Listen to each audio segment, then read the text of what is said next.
We're back, and it's cold.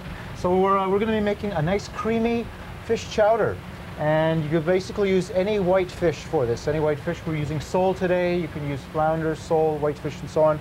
And again, very inexpensive, very quick.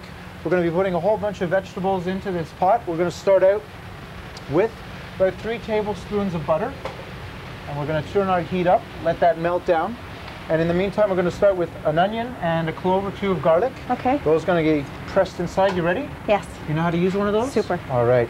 Are you cold? This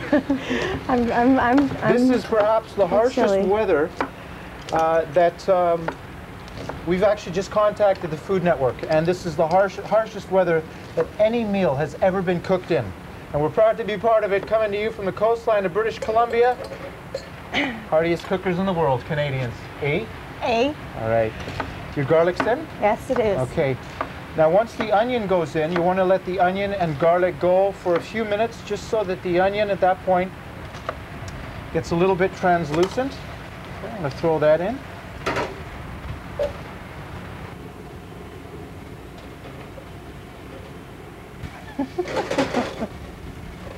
Look at that wind going across. Hey, that's great. That's just great. Yeah, that's it, eh? Okay, go for it. Rolling.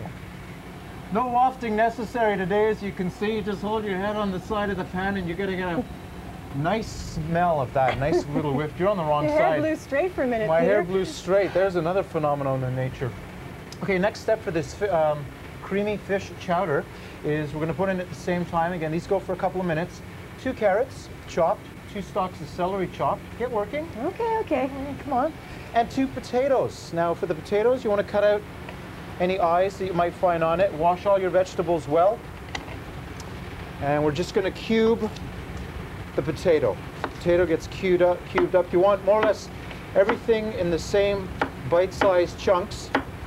And that way that assures that your cooking time is pretty much even. So bite-sized chunks, and those go straight in. Now these vegetables, once they're all in, then you just count off another 5 minutes, time to run a mile.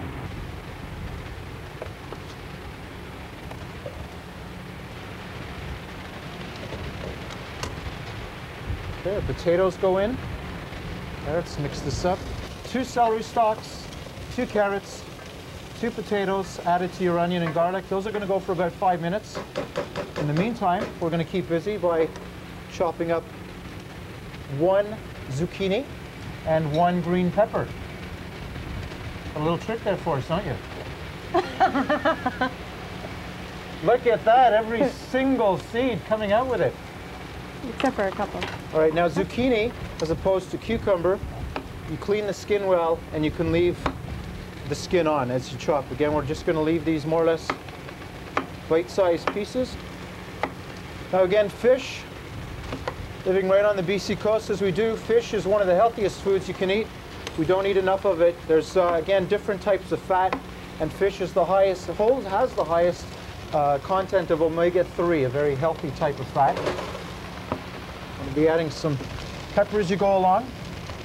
As well, very, very high in protein, very low in fat, and the fat it does contain, the omega-3, extremely healthy. A few dashes of salt. I got to make sure to get this salt shaker right in there, otherwise it's just going to blow right across into our crew's face. You want the green pepper added? Oh, just add it, definitely. So again, we're going to add 3 cups of water. And we're going to stir that around a bit. And into that we drop 1 bay leaf, half a teaspoon of marjoram. Look at that whirlwind of activity going on in this countertop. And after that we chop up a bit of dill, put a bit of dill in. We're going to mix this through. And let that sizzle, bake, rock and roll. For a hurricane force fish chowder. Now this, we're going to let sit 15 minutes, just enough time to allow the vegetables to tenderize a bit. And we're going to warm up our hands. Yeah. And we're just going to take a break now for a tip time. Hope you come back. Tip time, tip time, tip time. All right, welcome to this tip time. Now, if you have so much beer that you don't know what to do with it, that's usually my problem.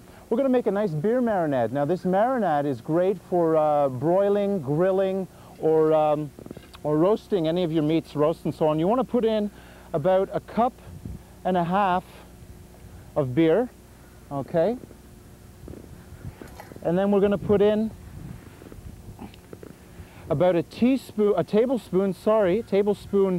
of honey, and we're going to whisk that around like that. Put our honey aside. We're going to take, again, 2 tablespoons of any marmalade, such as a citrus or a nice ginger. In this case, I'm using a citrus marmalade that gets mixed in as well. Okay, 2 tablespoons. You want about a tablespoon of dry mustard that gets mixed in as well. A teaspoon, a little bit less, of ground ginger that gets thrown in. Little dab will do ya. You want 2 cloves of garlic already minced. Those go inside like this. A dash of salt. Now we're going to take our whisk and we're just going to mix this through. And again, this is great for broiling, grilling, or roasting your meats. Now this you want to use immediately, or you can cover it and keep it into your fridge for up to a week, no longer than that. And just mixing that through our nice beer marinade. Hope you got that down, and if you do have any extra beer left over that you don't know what to do with, well, there's an address for the Propane Pals at the end of the show. Thanks. Okay, we're back. And we've almost finished our 15 minutes, just slowly cooking our vegetables before we put the fish and the remainder of the ingredients in. We're going to make with this a fresh field salad with fresh herbs. Now we have here some radicchio, which is an Italian chicory. It's got a beautiful magenta mauve color to it. So we're going to break this up into bite-sized pieces, along with some endive lettuce. Okay, you want to have some fun? Sure, thanks. Okay, you can do something there. And on top of that, we're going to put about 1 cup of fresh herbs. We have here some basil, we have sage, we have cilantro, mint, some fresh dill, and in the center, some tarragon. And we'll pour on top. I just want to mix this through. Beautiful color going on in there. And then on top, we'll sprinkle our fresh herbs. Like this. I think my kitchen has a leak. Dripping.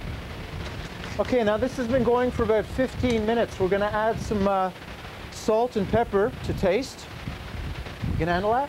Yeah. We're going to take our fish fillet, and our fish fillet, we're just going to cut up into nice bite-sized pieces.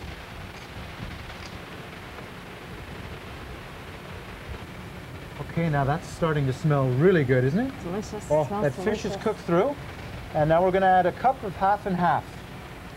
Okay. And at this point, you want to turn down your heat a little bit, because you don't want the half and half to boil too much. We're just going to let that warm through our creamy fish chowder soup. And of course, the half and half is what makes the creamy.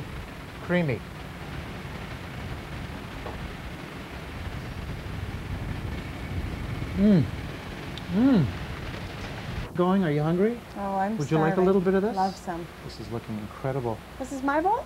No, this is not your bowl. Actually, you get what's left in this other pot. Oh, okay.